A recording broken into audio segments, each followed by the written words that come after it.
Ó Mãe Santíssima, intercedei por nós para que possamos bem compreender os ensinamentos de vosso Divino Filho, nosso Senhor e Salvador Jesus Cristo, e as explicações dos pais da Igreja. Ó Virgem Imaculada, ofereço-vos este trabalho e peço que abençoais aqueles que o ouvirem, e que seja para a maior honra e glória de Deus. Amém. Senhor onipotente, purificai o meu coração e os meus lábios.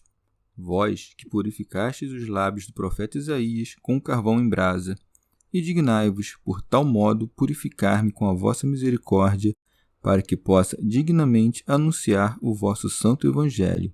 Por Jesus Cristo nosso Senhor. Amém. Senhor, abençoai-me.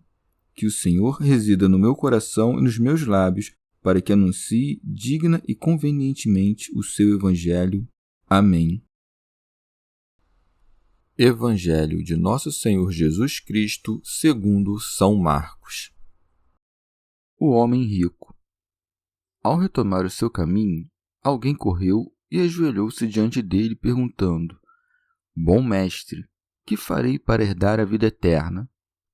Jesus respondeu: Por que me chamas bom? Ninguém é bom senão só Deus. Tu conheces os mandamentos: não mates, não cometas adultério, não roubes, não levantes falso testemunho, não defraudes ninguém, honra teu pai e tua mãe? Então ele replicou: Mestre, tudo isso eu tenho guardado desde minha juventude. Fitando-o, Jesus o amou e disse: Uma só coisa te falta. Vai, vende o que tens, dá aos pobres e terás um tesouro no céu. Depois vem e segue-me. Ele, porém, contristado com essa palavra, saiu pesaroso, pois era possuidor de muitos bens. O perigo das riquezas. Então Jesus, olhando em torno, disse a seus discípulos: Como é difícil a quem tem riquezas entrar no reino de Deus. Os discípulos ficaram admirados com essas palavras. Jesus, porém, continuou a dizer: Filhos, como é difícil entrar no reino de Deus os que confiam nas riquezas. É mais fácil um camelo passar pelo fundo da agulha do que um rico entrar no reino de Deus. Eles ficaram muito espantados e diziam uns aos outros: Então, quem pode ser salvo? Jesus, fitando-os, disse: Aos homens é impossível, mas não a Deus, pois para Deus tudo é possível. Recompensa prometida pelo desprendimento. Pedro começou a dizer-lhe: Eis que nós deixamos tudo e te seguimos. Jesus declarou: Em verdade eu vos digo, que não há quem tenha deixado casa, irmãos, irmãs, mãe, pai, filhos ou terras por minha causa e por causa do Evangelho, que não receba 100 vezes mais desde agora, neste tempo, casas, irmãos e irmãs, mãe e filhos e terras, com perseguições, e no mundo futuro a vida eterna. Comentários dos Pais da Igreja. São Beda.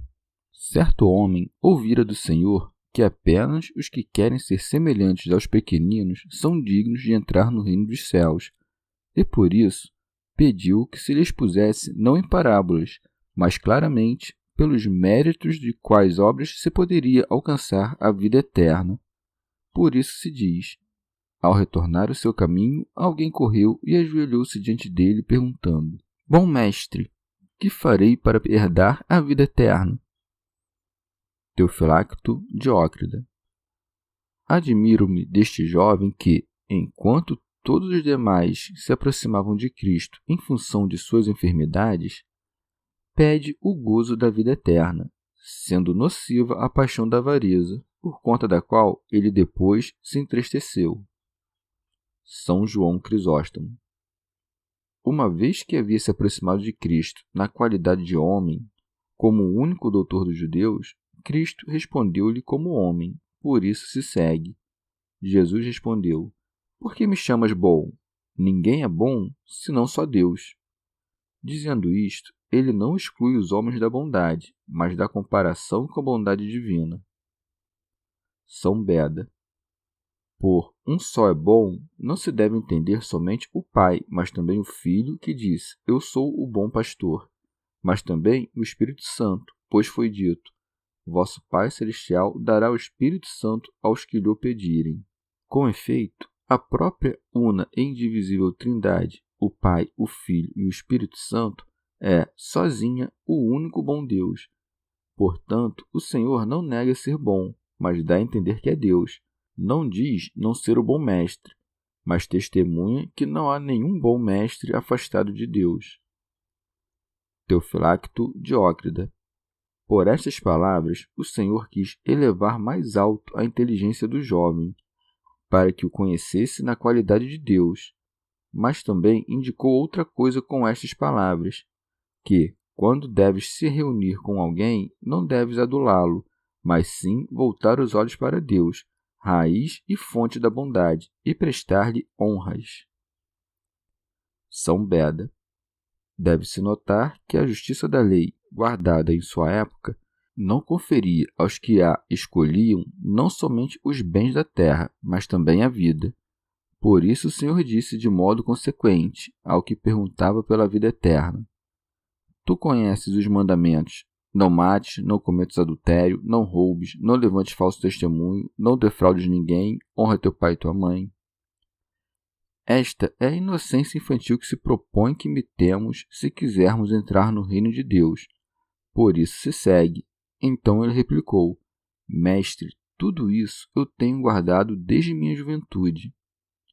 Não se deve pensar que este homem tenha interrogado o Senhor com o desejo de tentá-lo, como pensaram alguns, ou que tenha mentido sobre sua vida, mas que confessou simplesmente o modo como tinha vivido, coisa que fica evidente pelo que se acrescenta: fitando-o, Jesus o amou.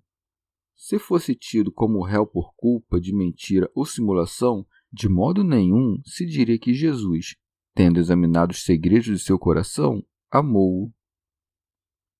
Orígenes.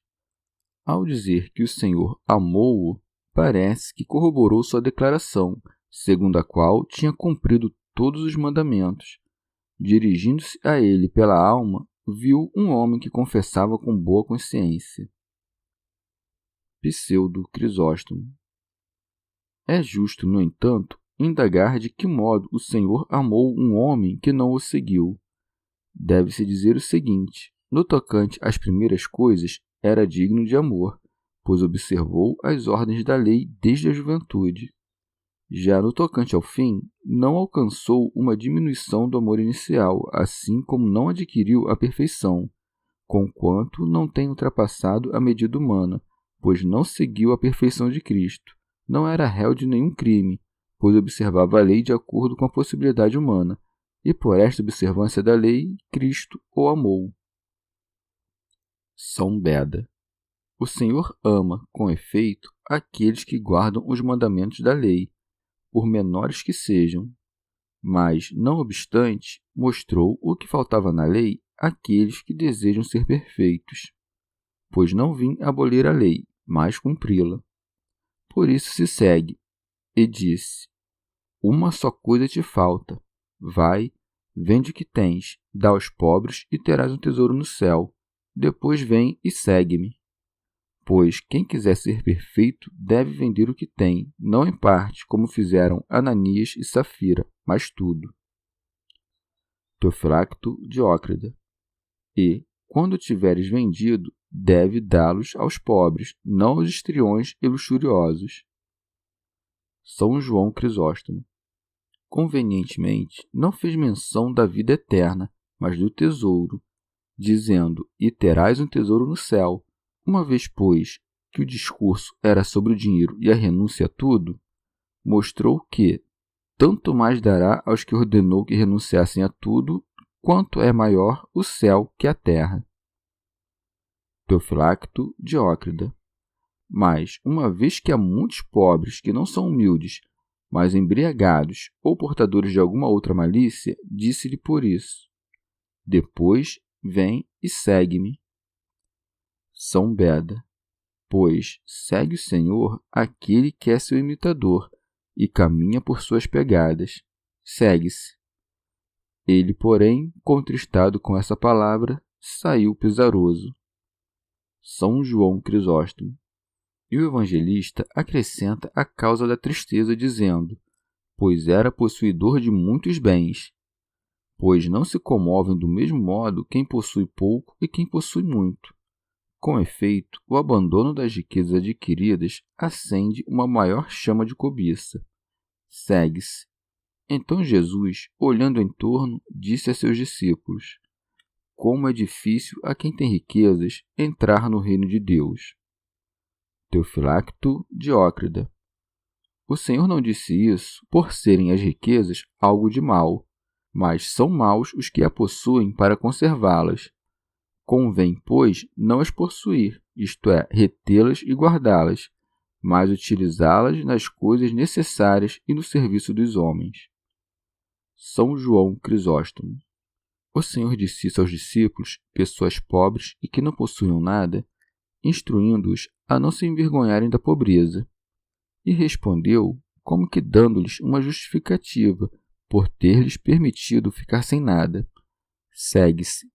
Os discípulos ficaram admirados com essas palavras. É, pois, manifesto que se afligiam por serem pobres em prol da salvação dos outros. São Beda. Uma vez que há muita distância entre possuir e amar o dinheiro, razão pela qual Salomão não disse quem possui, mas quem ama as riquezas não tirará delas fruto. O Senhor explicou aos discípulos assombrados as palavras da sentença anterior, por isso se segue. Jesus, porém, continuou a dizer: filhos, como é difícil entrar no reino de Deus os que confiam nas riquezas. Onde se deve notar que não disse ser impossível, mas quanto é difícil. Com efeito, o que é impossível não se pode fazer de modo algum. Já o que é difícil se pode com trabalho. São João Crisóstomo. Ou, dizendo difícil, mostrou ser impossível, não de um modo absoluto, mas com certo esforço. E mostrou isso com um exemplo, dizendo: é mais fácil um camelo passar pelo fundo da agulha do que um rico entrar no reino de Deus. Teofilacto Diócrida. Deve-se entender por camelo ou o próprio animal ou aquela corda grossa usada pelos grandes navios. São Beda.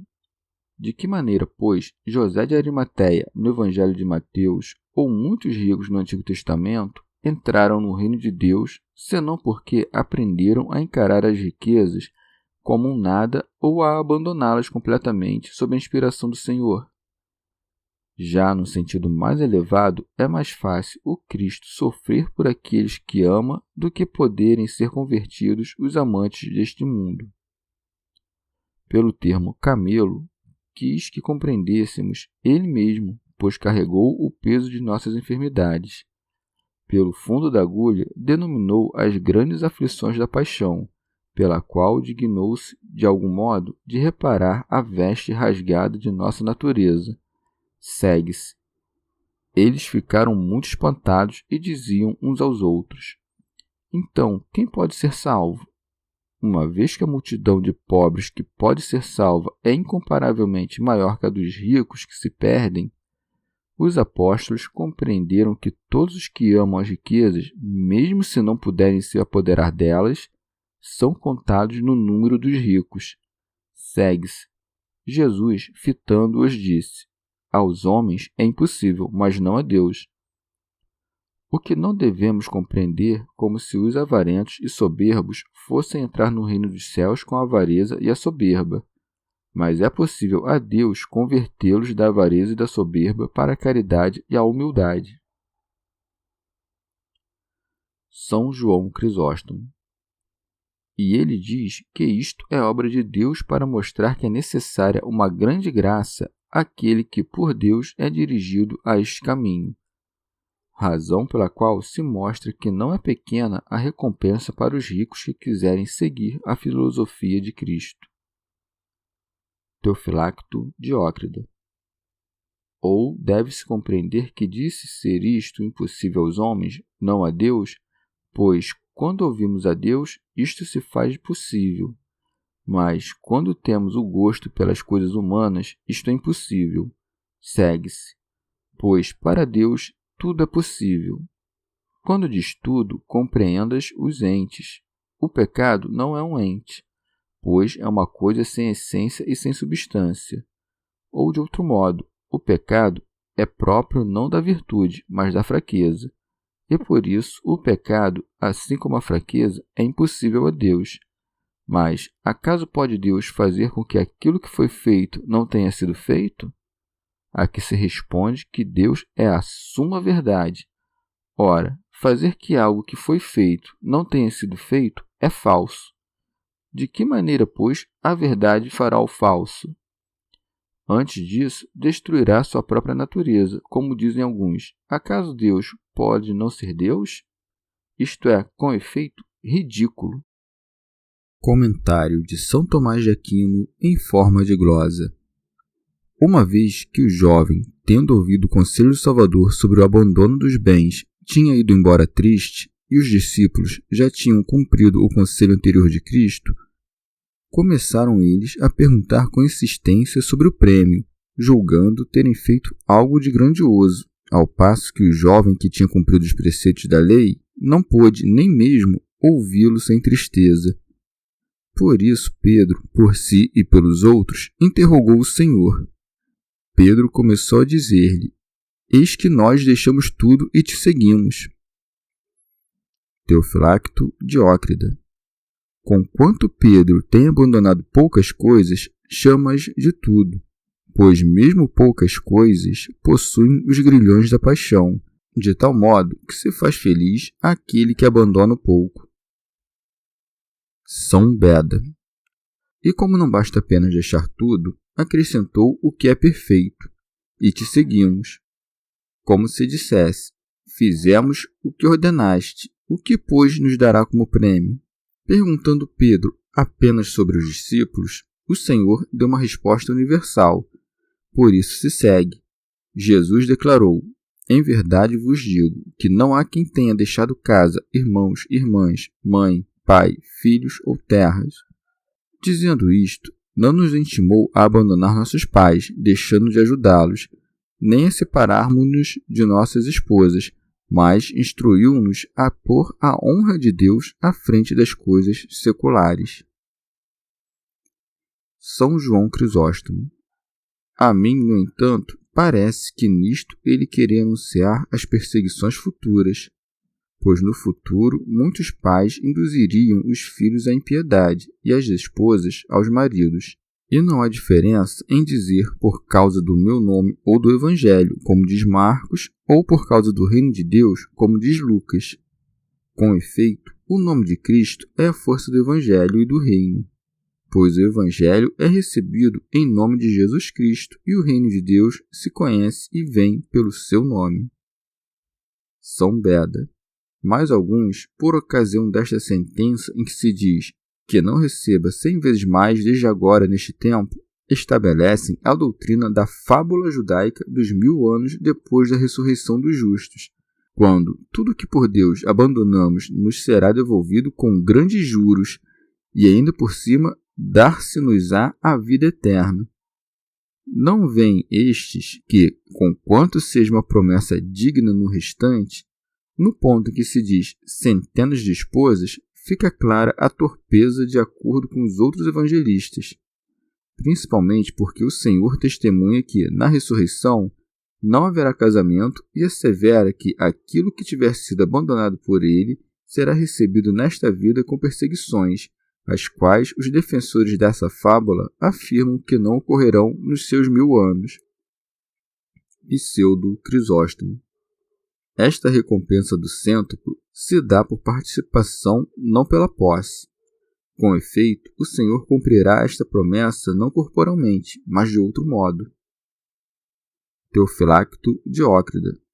Pois a esposa está ocupada em casa com o alimento e a vestimenta do marido. Percebe isto também nos apóstolos. Havia, com efeito, muitas mulheres ocupadas com sua alimentação e suas vestes e serviam-nos. Semelhantemente, os apóstolos tiveram muitos pais e muitas mães, isto é, os que os amavam. Mas também Pedro, abandonando uma casa, possuía depois as casas de todos os discípulos. E o que é maior, os santos possuirão isso tudo em meio às perseguições, se passarem por elas e por elas forem atormentados. Chegamos ao fim de mais um dia de comentários da Catena Áurea. Muito obrigado por ficarem até aqui, que Nossa Senhora derrame suas graças sobre nós e até amanhã.